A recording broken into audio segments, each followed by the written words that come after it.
Chapter 2. The cemetery had been their go-to spot for months since Autumn became fully non-ambulatory. Now, she's a 23-year-old with no answers, just illness. Even in less stressful times, cemeteries had been her favorite place to unwind. It remained a quiet place with smooth walkways for the wheelchair, soft grass under ancient oaks, and tombstones etched with stories. It was never morbid for them, more like a little park with a dash of history. Sometimes they'd wipe off old headstones or read epitaphs, murmuring the names like prayers. It always felt peaceful, cleansing even, like brushing away the grime which covers us all in due time. Claire ran a hand over her own face as it was hit by the cool air of late fall. They drove to the cemetery, and she noticed her beaten 1995 Bronco needed gas, but they'd manage. She straightened her well-worn blue jeans upon arrival and said, "Let's roll. Maybe we'll find some cool rocks or shelf fungi. It'll be fun." The engine quieted, and the vehicle shuddered once before settling into silence. In the back lay a hulking metal wheelchair. The chair was scratched, heavy-duty, and practically consumed Autumn's small frame. Claire's breath fogged the chilly air when she exhaled. "Coat on, okay? No sense freezing before we see the tombstones." Autumn rolled her eyes but smiled, tugging her dark jacket zipper up under her chin. She tapped her friend's sleeve to sign, "You're dramatic." They both shared a playful laugh. The crisp wind bit at their cheeks. Claire did a quick mental check. Hat, gloves, blankets. Be prepared. The old scout motto. Stepping round to the truck bed, Claire's tall, broad-shouldered, and strong frame was something that had left her feeling like a monster as she towered over boys in her teens. Now she felt grateful for her sturdy power as she sized up the 60-pound wheelchair. She wouldn't waste time wishing the chair was lighter, otherwise her father's words would echo in her mind.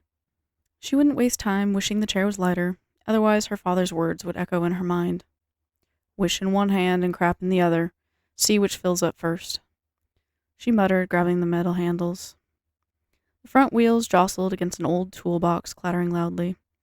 Even with her strength and 6-foot frame, she had to brace her feet, lift carefully, and ease it to the ground.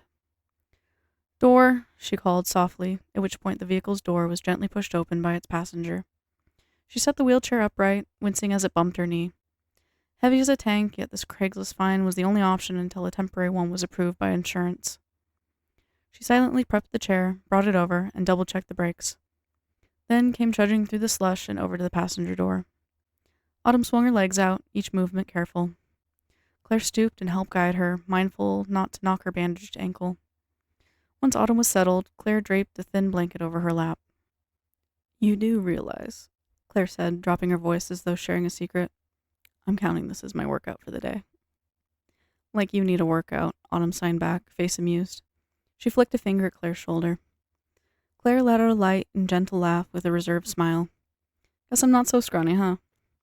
She maneuvered Autumn into the wheelchair, careful with every bump and angle, then gave her client? Friend? Some other thing? Claire wasn't sure the most accurate way to describe their relationship. She gave a playful pat at the top of the purple nest of frizzy hair, earning a half-hearted swat in return. The cemetery stretched out before them, long rows of headstones dotted with patches of grass gone brittle from a particularly cold fall. Bare trees rose like dark skeletons on the horizon, but the place still felt comforting in its own solemn way. They'd just begun rolling towards their usual loop when a sudden movement drew Claire's eye. A huge buck appeared behind a fence. Then he effortlessly hopped over it and towards a cluster of leaning headstones. The color of its fur was patchy as it molted, its coat looked ragged in spots, revealing tufts of a paler underlayer.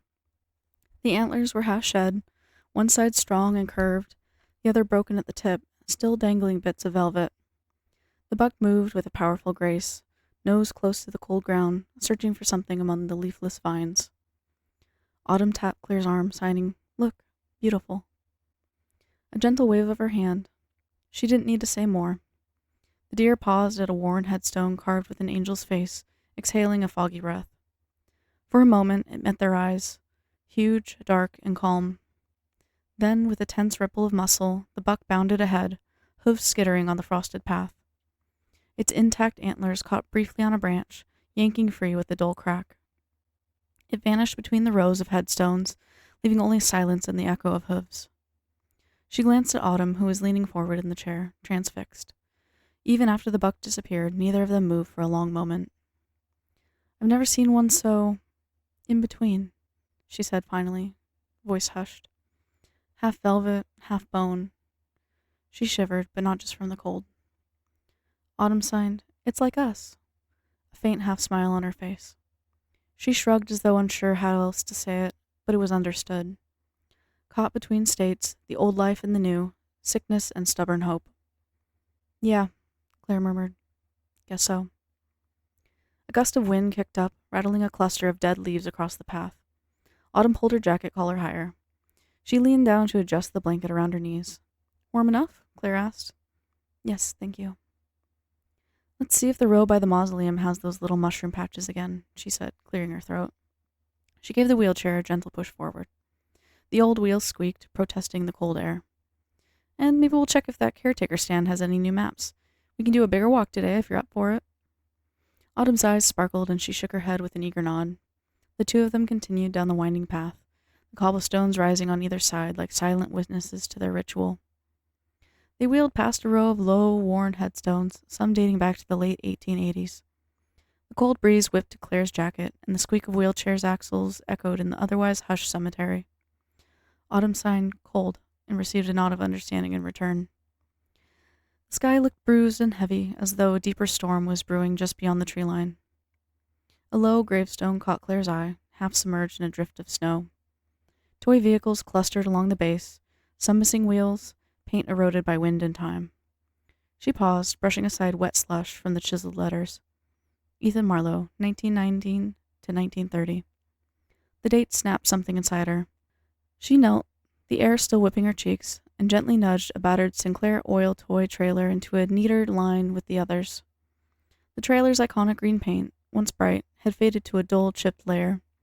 The tiny dinosaur logo was barely visible under the streaks of rust. Its metal pressed cold against her glove, stirring a flicker of memory. A hospital corridor, scuffed floors, and a faint beep, beep, beep from behind a curtain. She might have been 5 or 6, young enough that she could barely see over the nurse's station. She remembered her father gripping a Bible so hard his knuckles turned white. "He gives, and he takes away," he'd grumbled over and over, as though a chant could mend what was broken.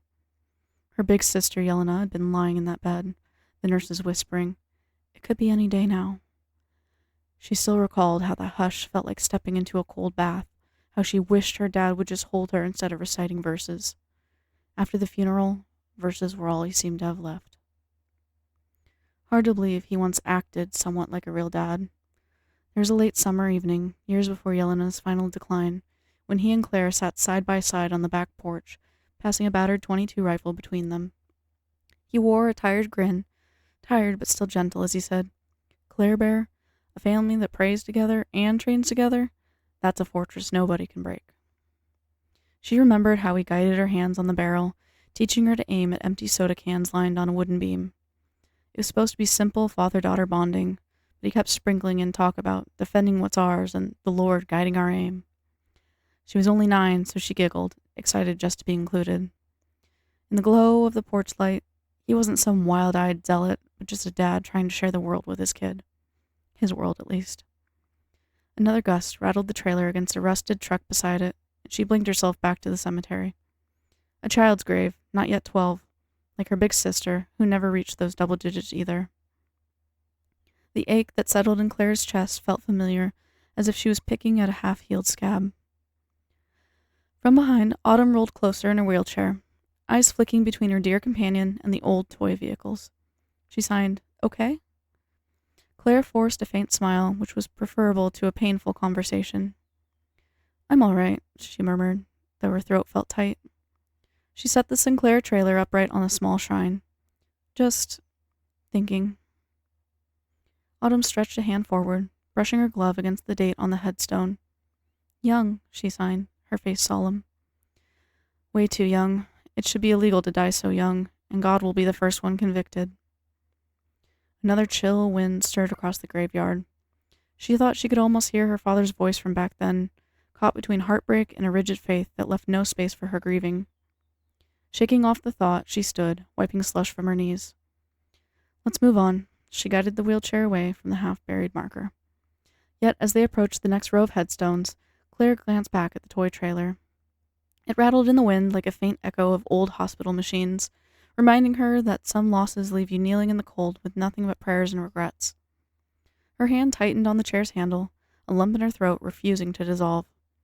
If there was one thing she'd learned from her father's fanatic grief, it was that she couldn't hide behind anything to make the pain go away. Life is everyone's own burden to bear. For all the Bible quotes he'd hurled at fate, Yelena had still slipped away. The world just took. The crunch of tires on frosty gravel filled the cold silence, each turn of a wheel a small effort to keep moving. A few rows later, they stopped again at a newer headstone adorned with bright Christmas ornaments. The tinsel glimmered in the pale daylight, accompanied by a small green plastic wreath. The inscription read, Lance Corporal David Cho, U.S. Marine Corps, 1979 to 2005, KIA, Iraq. Someone had carefully propped up a laminated photo of the young man in uniform, the edges water-damaged yet clinging to clarity. Autumn looked at it and sighed, sad. Claire bowed her head, a dull heaviness settling in her gut. 26 was hardly more than her own age. She found herself brushing damp leaves from the foot of the stone with care.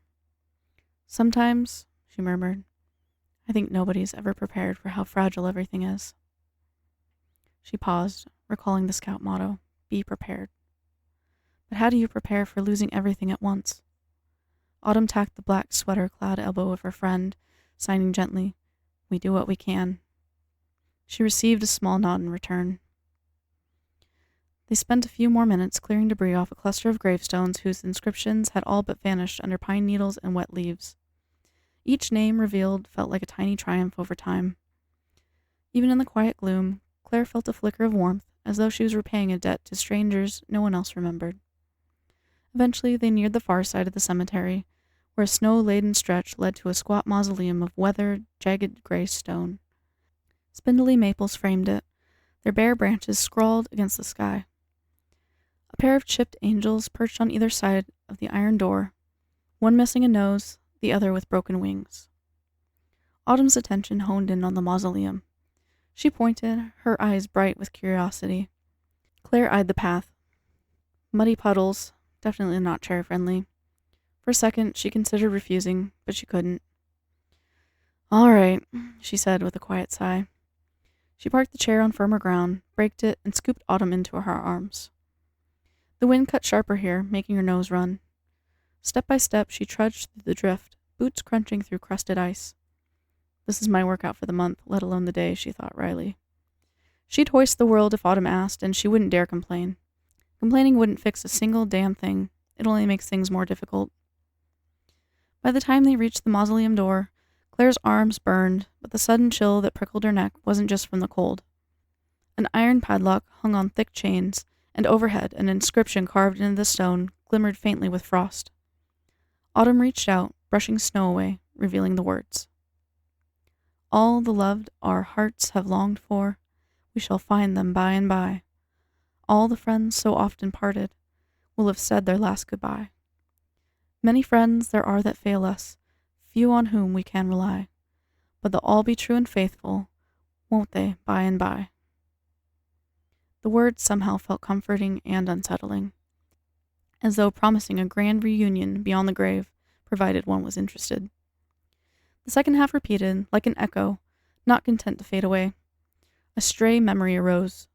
Once a relative of hers, maybe a cousin, had said something about how the dead wait for us, and not all of them wait kindly. A silly thought, but it resurfaced now, unbidden. Autumn squinted at a small worn line beneath the main inscription, almost too faint to read. For they that watch in silent gloom devour our hope and bring our doom. She tapped it, confusion in her eyes. Autumn's lips parted, reading the lines silently. The quiet lingered, pressing in from all sides. Even the wind seemed to subdue at this threshold as though listening. Claire felt her arms trembling from strain and something else, an unease that prickled across her shoulders. I don't think we can get inside, she added quickly, eyeing the padlock. She was relieved to see it sealed, but then felt a strange, cool brush glide across her forehead, as though an invisible limb had touched it. She shivered, trying to shake it off. She also thought she heard a faint crackling, like static muffled in a distant radio, but the wind carried it away before she could be certain. The caw of a crow rang out from somewhere behind them, and they heard the distant snap of a branch as though something had retreated out of sight. She hefted Autumn again, turning away from the mausoleum. Her footprints left deep furrows in the slushy mud. "Let's go back," she murmured, more to break the silence than anything. She started trudging away, feeling the dryness in her throat. Her pulse throbbed in her ears.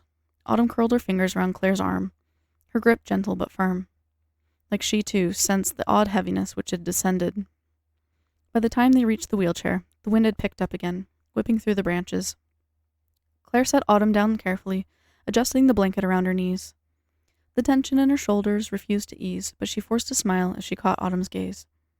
"Warm enough?" she asked, her tone a notch too bright. Autumn nodded and signed. "Thank you. Let's go." "Yeah, let's go." She cast one last look over her shoulder. The mausoleum crouched in the distance. That strange phrase lingered, something about silent gloom and our doom echoed in her mind. She couldn't shake the feeling of being watched by the windows of the mausoleum, as if she expected movement inside. She shook off the thought, gripped the chair's handles, and started pushing. The old wheels squeaked in protest, and the settling dark clouds rapidly evaporated the shadows of each headstone.